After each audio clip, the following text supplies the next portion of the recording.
Je tiens dans un premier temps à vous féliciter pour votre démarche. Si vous avez ouvert cette page, c'est en effet que vous êtes bel et bien décidé à avoir un bébé et que vous voulez mettre toutes les chances de votre côté pour y parvenir. J'aimerais vous citer cette phrase de Sylvain Trude qui dit ceci: c'est le lieu de conception qui est le véritable lieu de naissance, car c'est là que tout commence. Vous savez, personnellement, j'adore cette idée qu'on puisse réellement commencer à se sentir vivant en devenant parent. Mais il faut savoir que les gens prennent de plus en plus leur temps avant d'avoir un enfant. L'âge moyen de la femme pour avoir son premier enfant est passé de 24 ans dans les années 70 à 28 ans dans les années 2000. En revanche, il y a une chose qui n'a pas changé, la fécondité des femmes. Elle baisse toujours après 25 ans et l'attente pour tomber enceinte peut devenir longue après la trentaine. Parfois jusqu'à plus d'1 an, ce qui peut malheureusement décourager certains couples sur leur capacité à concevoir. Pour toutes ces raisons, il est primordial de mieux connaître votre corps et son fonctionnement pour maximiser vos chances de concevoir rapidement en réduisant au maximum la phase dite d'essai. Eh bien, c'est exactement ce que je vous propose de découvrir dans cette première vidéo. Je vous propose tout naturellement de commencer cette vidéo par la compréhension du cycle féminin ainsi que l'ovulation. Nous allons voir ensemble tous les secrets du cycle menstruel féminin et comment repérer avec exactitude son ovulation. Et enfin, que faire si vous ne constatez pas d'ovulation? Avant toute chose, il est important que vous compreniez parfaitement le cycle menstruel féminin car il s'agit d'un système complexe que vous pouvez facilement apprivoiser si vous en percez les mystères. De la puberté à la ménopause, les femmes vivent chaque mois un cycle menstruel.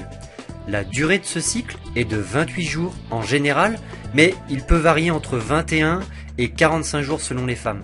Un cycle commence dès le premier jour de règles et se termine le premier jour des règles suivantes et peut se décomposer en 3 phases.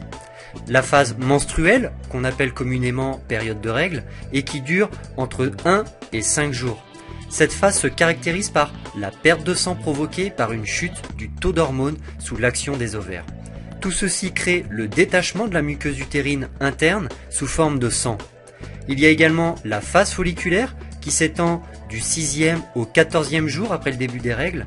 Ici, le taux d'œstrogène augmente dans le sang, ce qui permet la reconstitution de la muqueuse utérine. La création de cette couche à l'intérieur de l'utérus permettra d'accueillir un œuf fécondé. Cette phase s'accompagne également de l'apparition d'une glaire qui permettra le passage des spermatozoïdes dans l'utérus et la fécondation éventuelle de l'ovule au 14e jour. Enfin, la phase sécrétoire qui dure du 15e au 28e jour est l'étape durant laquelle l'ovule fécondé pourra s'implanter dans l'utérus. À ce moment-là, il y a 2 cas de figure. Soit l'ovule fécondé s'est bien implanté et le processus de la grossesse est en route, soit il ne s'est pas implanté et dans ce cas, le taux d'hormones libérées par les ovaires chute et les règles arrivent à nouveau. C'est la fin d'un cycle et le début d'un nouveau. La libération d'un ovule par l'ovaire s'appelle l'ovulation et cet événement est essentiel pour la reproduction. La rencontre du spermatozoïde avec l'ovule forme l'embryon. Cette phase d'ovulation dure environ 24 heures et se produit en général 14 jours après le premier jour de règles. Alors tout ceci est théorique, chaque femme est différente et chaque ovulation également. Les dates peuvent varier, il se peut également qu'il y ait un mois durant lequel l'ovulation ne se produise pas. C'est pourquoi il est primordial de savoir repérer le moment de l'ovulation pour optimiser ses chances de concevoir un bébé. Justement, mettez toutes les chances de votre côté pour que la fécondation ait lieu. Pour cela, vous devez privilégier vos rapports durant cette phase d'ovulation. Encore faut-il la repérer. Voici plusieurs moyens de vous y prendre.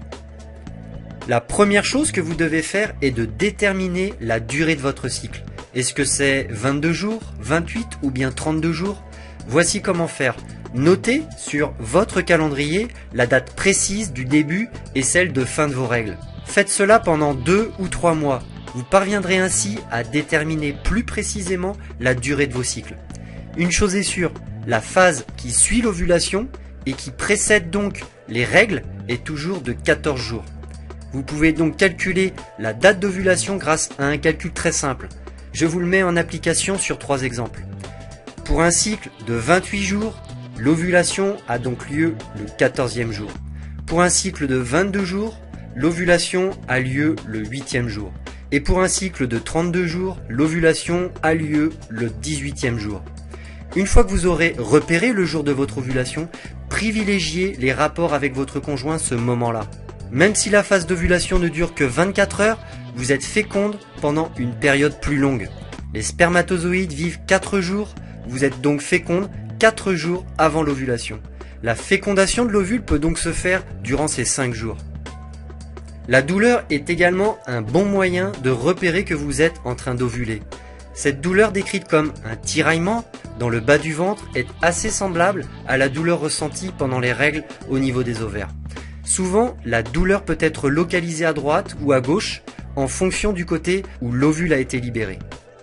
La courbe de température est une technique ancestrale pour déterminer une ovulation. D'ailleurs, quand les femmes ne disposaient pas de contraceptifs, elles se servaient de cette courbe de température pour éviter de tomber enceinte. C'est un excellent moyen de comprendre votre cycle, mais c'est également un très bon support à présenter à votre médecin si vous avez du mal à tomber enceinte, car cette courbe peut lui permettre de savoir si vous ovulez ou non. Pour que votre courbe soit le plus juste possible, vous devez absolument prendre votre température tous les matins à la même heure avec le même thermomètre.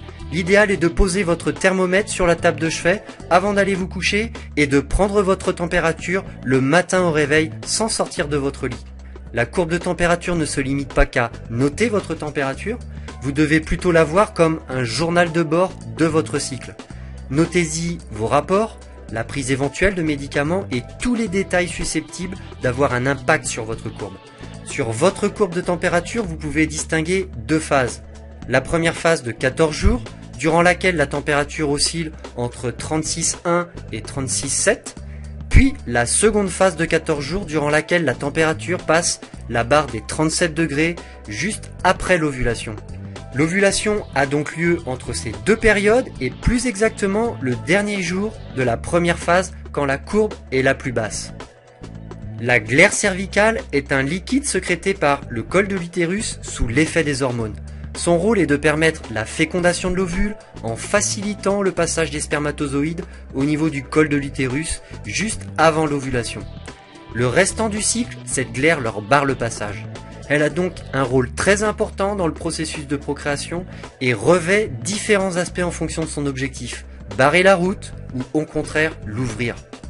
Il est donc important de savoir repérer cette glaire et ses différentes apparences afin de savoir si vous êtes en phase d'ovulation. Si vous êtes en phase d'ovulation, votre glaire aura alors pour but de faciliter le passage des spermatozoïdes. Elle aura alors une consistance filante et translucide. En revanche, si vous n'êtes pas en phase d'ovulation, elle aura alors pour but de stopper les spermatozoïdes. Son apparence sera alors opaque et épaisse. Il existe enfin un moyen efficace mais plus onéreux, environ 20 €, pour savoir si vous êtes en phase d'ovulation ou non. Les tests d'ovulation s'achètent en pharmacie et se présentent sous la même forme que les tests urinaires de grossesse.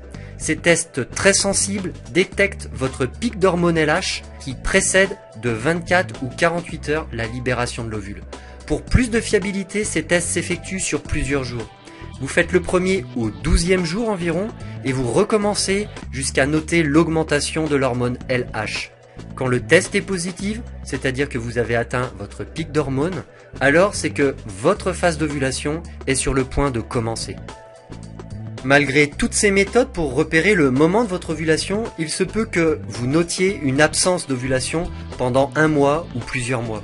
C'est assez fréquent lorsqu'une femme arrête la pilule dans le but de tomber enceinte. Il faut en quelque sorte laisser le temps pour que la machine se remette en route, comme on dit.